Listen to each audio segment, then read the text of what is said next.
Умирам от страх. Наистина. При положение, че вече съм го правила. Сега ще ви покажа какво съм си взела.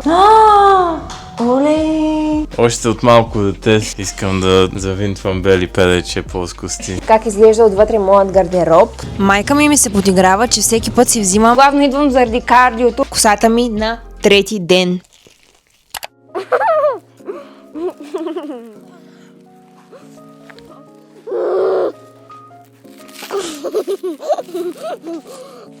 Добро утро и честита нова година на всички хора, които ме харесват, а на останалите желая просветление. Кой идва отгоре? Кой идва? Здравейте, приятелко! Вие ли ме събудихте тази вечер? Доста грубо от ваша страна. Не започваме добре годината. И сега е 1 час. Проспах първия ден от годината. New Year, same me. И сега е моментът, може би, в който предполагам трябва да кажа нещо така вдъхновяващо и хубаво. Честита нова година. Много радости, много щастие, много любов, много всякакви такива, които днес цяла сутрин ги чета в Инстаграм и са ми доста кринч, честно казано. Така написани поетично от Дора Габе се едно. Но и така ще го орисам, че който остане до края на този влог ще има най-хубавата, най-прекрасната, най-уникалната година до сега. Знам, че не сме се виждали отдавна, от миналата година. Така, това всъщност може би щеше да е смешно, ако може би бях по-редовна и си снимах редовно. И знаете как действат новите години, като ново начало за всички. Така, особено от 1 януари, това е най-амбициозната дата на всички времена. Та, ето го и моето начало. Надявам се да ми се получи и този път, защото все си мисля, че видеята ми са много скучни. От H&M взех си и още, дадох към 200 лева за пижами, няма проблем. Аз съм толкова луда буквално. Обещавам този влог да бъде интересен. Планирала съм си първите 2 седмици за годината да отделим няколко секунди просто да ви покажа как изглежда стаята ми в момента. Много съм щастлива как се получи. Тази картина ето там съм си я рисувала аз. 9 дена, 8 часа се занимавах, но ми беше много приятно. Ето да я видите и отблизо. Исках да има този 3D ефект. Така си го бях направила доста уютно. Цялата стая в кафява гама, само че в момента завивката е сменена, защото трябваше да я изпера. И имам и ново нощно шкафче и там си преместих някои неща.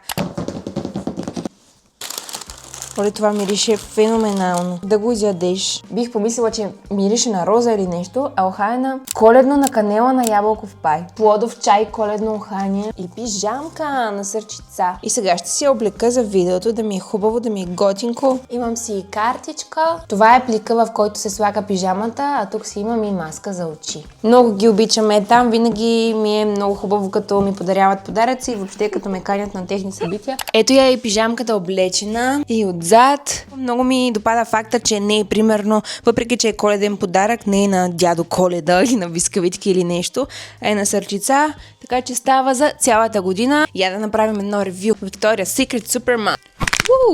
Добре, това дори не знаех, че го мога. Добре, стига сме се излагали. Искам да ви пусна гласово на една приятелка, за да ви поздравя. Тя ще ме убие. Весела Коледа и честита нова година! И пак на парти за мирисата зима. Кой ми драска на вратата? Да ви се похваля, това ми е новата врата. Много си я обичам. Добре, пускам те. Здравейте! Какво желаете? Не стойте така на вратата, влезте. Вие май забравихте за какво сте тук. Няма проблем, имаме време. Те първа започва годината. Мисля, че на 1 януари всички ядем баница от предната вечер. Реално не е най-здравословното ни, но пък мирише уникално. Баба я е направила много вкусна, с екстра масло и просто няма как. Имам си и късмет. Това ще ми е вторият късмет. Вчера изтеглих един, падна ми се учение. Тази година ще ми е дипломирането, така че внимателно. Май банкноти. Парички ще ми се падат. Тази година може би ще съм голяма късметлийка, защото на бъдни вечер паричката се падна в мен. Баба беше сложила и още късмети и те също, още 2-3 се паднаха също в моето парче.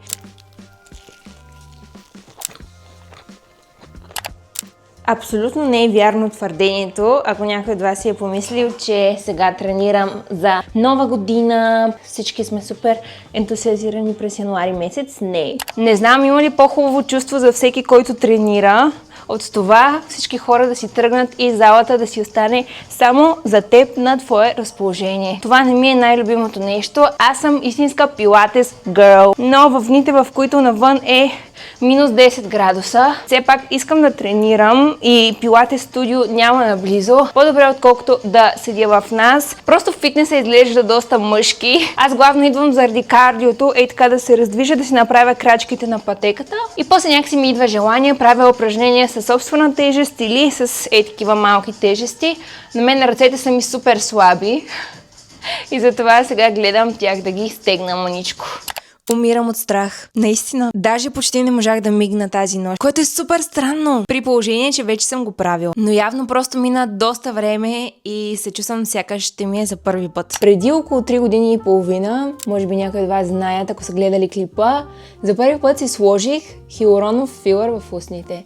И да, може би тази информация ще шокира някои от вас, които не са подозирали, но то просто изглежда толкова естествено и добре направено, че няма как да разбереш. Няма как да си кажеш, виж тази какви джуки има. И просто знаете, че филърът с годините се разгражда и малко ли много трябва да се поддържа. Моят, между другото, доста добре се справи, но зависи от организма. И от доста време се каня да си запиша час и да отида. И някакси минаха 3 години и половина. Бях на 20, сега съм на 24. А защо толкова се страхувам, не знам. Може би даже първият път не се страхувах толкова. Явно съм била така... Много не ме е слушала. Първият път половин милилитър и втория път още половин милилитър. Сега отново ще си сложа половин милилитър. Restylane Kiss, както и предният път. И имам доверие само на един човек на този свят. И той е доктор Иван Бончев. Той си има вече и клиника, Бончев клиник. Нова е, не съм я виждала. За първи път ще му гостувам на новото място. Можете да разгледате профила, наистина е много добър. Доста пъти са ми предлагали различни клиники да си слагам филър, но не мога да се доверя. Едва при него си записах час и просто мразя игли. Аз едва ходя да си направя изследвания, но трай бабо за хубост. Не е нещо, което правя всеки ден. И за момичетата да споделя, по-добре е да не сте в онзи период от месеца, защото болката е по-голяма. Просто сме по-чувствителни тогава. Така изглеждат устните ми преди процедурата. Пак ми харесват, пак са супер, но това, което прави филъра, е да ги направи по-мекички, по-пухкави, по-гланцирани сякаш. Сега записва, нали? Да. Обществото. Горната ми е по-малка от долната. Така трябва да бъде? Да. Търсиме едно на 6 пропорция. Това е златното сечение. Наблягаш да е максимално естествено, да е максимално натурално. Даже предния път си спомням, че ми беше казал, това е приключваме, не идвай повече. След Втората процедура. След втората, да. Нали, Това е. поне известно време да не те виждам. Аз може да пусна малко сълза, може би. Това е от щастие. От щастие. 4 години не сме се виждали. Да, липсваше ми. Чак ще се разплача. Съвет, който мога да ти дам, ще останат няколко. Наистина си ги цени и гледай да си запазиш тези хора, защото най-трудното нещо в модерния свят е да намериш искреността в хората. Повечето са въпрос на интерес. Говорим и то в моята лицемерие и сфера, така нататък. И ако наистина срещнеш някой човек, който е искрен, за добро или зло, защото понякога искреността е полезна. И пази ги тези хора. Това са важните. Те наистина с времето ще станат много по-големи. Това е хубав съвет. Колкото и тъжно да звучи. Сега като си поговорихме малко се успокоих. Да. Айде сега да видим колко си добре. Ох. Тръгнаха сълзичките. Това ли беше? Не. Оле! Много са хубави! Да, наистина мисля, че са по-хубави от предния път. Много добре стана. И този гланц, който сложи, много хубав цвят. Много ми харесва. Да, благодаря ти много. Щастлива ли си? Да, много. Много се радвам, че дойдох. Чувствам, наистина си скривенеца. Да, това е толкова яко. Аз исках. Ти направо ми прочете мисълта. Сега няма да спра да се гледам цял ден. Нашата добре свършили работа. Да. Вече съм Да. спокоен. Уникални са. Те просто са перфектни. Не знам защо се притеснявах толкова. Мисля, че просто го преувеличих доста в главата си. Ще има леко ток, най-вероятно ще е в повече сутринта. Даже ето тук на места се вижда къде е била игличката. Аз съм от хората, които не обичат да повтарят неща, които преди са преживели, защото ми се струва, че няма надграждане и няма да има повече резултат, отколкото е било преди години. Но доктор Бончев ме изненада. Сега мисля да звъна на една приятелка, да й покажа и да видим тя какво мисли. Тя няма идея. Вчера се чухме и не й казах, че ще идвам и сега просто ще й покажа резултата. Ако ми вдигне. Ами аз не виждам разлика. Вероятно ще си помислите, че лъжа, но така изглежда косата ми на трети ден. Без да съм излагала никакви допълнителни продукти, без да съм я оправила допълнително. Просто съм си свършила много добре работата в деня на измиване и затова следващите дни косата ми изглежда супер. А каква е тайната? Може да разберете в наръчника за кадрици, който създадох специално, за да помогна на всички момичета с къдрава, вълниста или чуплива коса да заобичат косата си, да знаят как да се грижат за нея и тя да издържа възможно най-дълго време. Дори като спите, дори като се въртите, аз лично се въртя много. Линк към наръчника ще има долу в описанието, дигитален формат е и всичко е кратко, точно и ясно. Момичетата, които вече си го взеха, са една крачка напред. Аз съм най-нетърпеливият човек на тази планета Земя. Дойде една пратка от Ойшо и аз набързо изсипах всичко. Не мога да гледам едно по едно, да разопакова. Сега ще ви покажа какво съм си взела. Този път направих доста голяма поръчка, защото ми се иска да съм по-редовна в фитнеса или на пилатес, всякакъв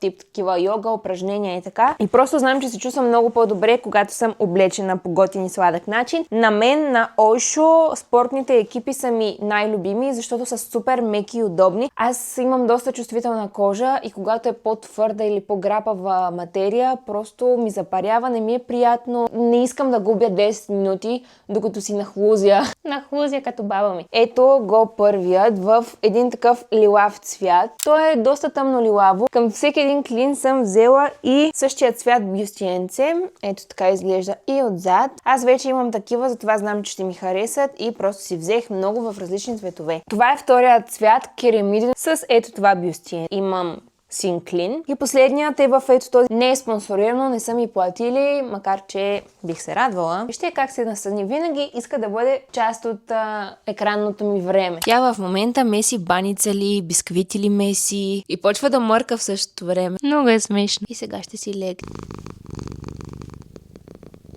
Пристигна и пратката ми от Икеа, която си поръчах. Взела съм доста интересни неща. Понякога правя добри решения в живота си и този гардероб е едно от тях, защото си го персонализирах така както ми харесва. Той е от Pax модела на Икеа. По природа съм минималист.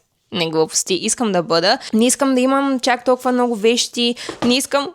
Ще падна. Не искам да се затрупвам с всякакви неща, които реално не ми трябват. Точно това количество, което ми е необходимо, за да си живея сладкия живот. Просто искам да ми е организирано. Ще ви покажа всичките тези неща, как си ги подреждам и как изглежда гардероба ми отвътре. Добре дошли отново в Фифи. Отиваме на шопинг до Lidl. Това яка, между другото, е много грозен цвят. Исках яке, което да мога да наметна и така като ходя до магазина, до куриера и така нататък. Въобще не поръчах този цвят. Исках да го върна, но се оказа, че суши има нужди. Също ниски цени. Добави още. И явно сме и затворили вратата и не е могла да отиде до тоалет. И буквално имаше кашон, в който бях сложила якето и още други неща и тя реши да се изходи там. Точно отгоре. Съответно е изпрано и всичко. Сега ще трябва да го нося от Zara. Моля ви, кажете ми, че не е супер грозно и цвета не е, за да мога да си го нося и да не ми е гадно.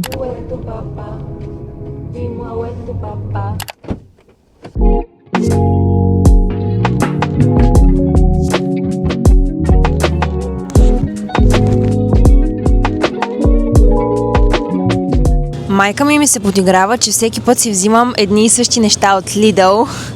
Но просто не мога. Едно си баба знае, едно си бае.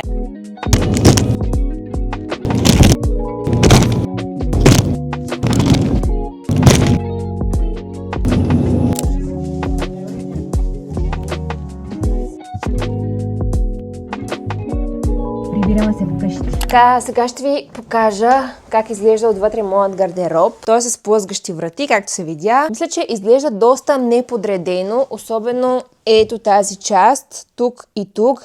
И това ми е идеята, да може това нещо да се подреди и просто да има чекмеджета, които да се издърпват. Тениски, отзад са ми пижамките, тук си държа всякакви блузи, отзад също има доста блузи и пловери, тук са ми чантите, отзад има още чанти, тук са всякакви шапки и аксесуари. Ето в тази част са ми всички кицака и някоя друга рокля, която просто е по-дълга. А тук отдолу са ми чуропогашници и дрехи просто, които си нося нося в къщи, а в тези двете чекмеджета са чорапи и бельо. Искам да стане нещо подобно на ето тази част, бижутата. Обаче котката много обича тук да ми се навира и да спи. Много е удобно, не знам как. Да ми размества понякога нещата, цялата бижутерия.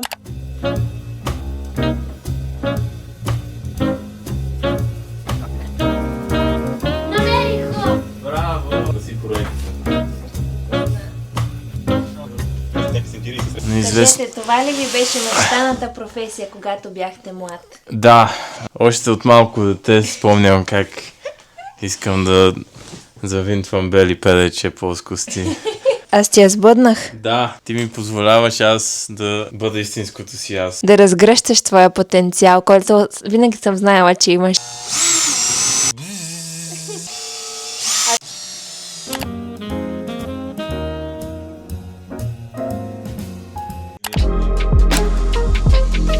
Аз съм отстрани мажоретка. Уху! Само Валю! Ти си в розово днес.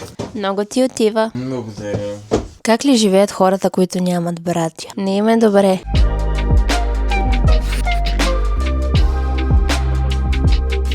Майсторе, защо така се скатавате? Тя се чака на готово.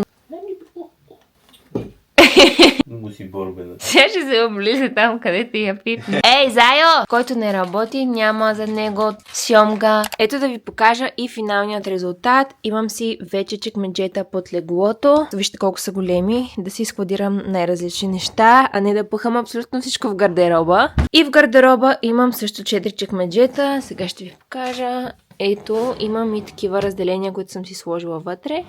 Хоп, те са с механизъм и си се затварят. Току-що излизам от банята, защото днес е неделя и по стара българска традиция аз се изкъпах. Вече съм си сложила продуктите на косата и сега остава само да я изсуша. Това е моят сушуар на Shark. Много си го обичам. За всяка кадрокоска задължително да се здобие с дифузър за косата си. И ще ви покажа резултата, като я изсуша. Предполагам, не всеки е тук за кадрова рутина, но все пак, ако искате да направя такава и за YouTube, пишете ми в коментарите. Вчера, между другото, направихме тази традиция, накарах и мама да ядем грозде под масата на Нова година. Точно когато удари Нова година, трябва да изядеш 12 грозденца и да си пожелаеш нещо, това, което искаш. Беше много смешно, защото с мама сме под масата и баба беше точно в другата стая и влиза и се чуди. Тези двете полудяха ли, прекалено много вино ли пиха, земетресение ли има? Още не мога да усетя, че е Нова година, не мога да усетя, че е 2026, просто защото нямаше чак такова празненство вчера, което направихме, нямаше... Сега гледахме зарята през прозореца от вкъщи и беше много хубава, но пък е друго, когато си специално подготвен и има наистина огромна заря и така с бенгалски огън и с всичко. Като вчера просто хайлайта беше гроздето ми се струва. Да, Дунавско хоро играхме, бла-бла-бла, основните неща, но не знам, някакси когато от вкъщи не го усещам чак толкова, че е имало Нова година, както и рождения ми ден, понеже не го празнувах. И нямаше такова събиране, купон, пожелавания, чаши да дрънкат, бла-бла-бла, и не го усетих. Сякаш съм имала рожден ден, така да се събуди на сутринта и да ми е лошо. Не, това не е задължително по принцип, но да, усещаш, че е имало нещо предната вечер. Пък сега си го усещам като един нормален ден, но няма значение, важното е да имаме всички една прекрасна година. И аз съм си сложила точно парчето, което е в средата. То си е вярно. Аз си обичам на работата лекото, на баницата мекото. Ха-ха-ха-ха. Още един късмет. Здравейте! Рада нова кола! Уу! Няма да ми повярвате, вече не знам какво става, но още един късмет имам. Трети! Нека видим, нека чуем. Тире Йордан Петков. Моля, да не ми се пада бебе, че този май не е мой късмет. Мисля, че е любов. Мислех, че е Лука, но май е любов, колкото мога да прочита.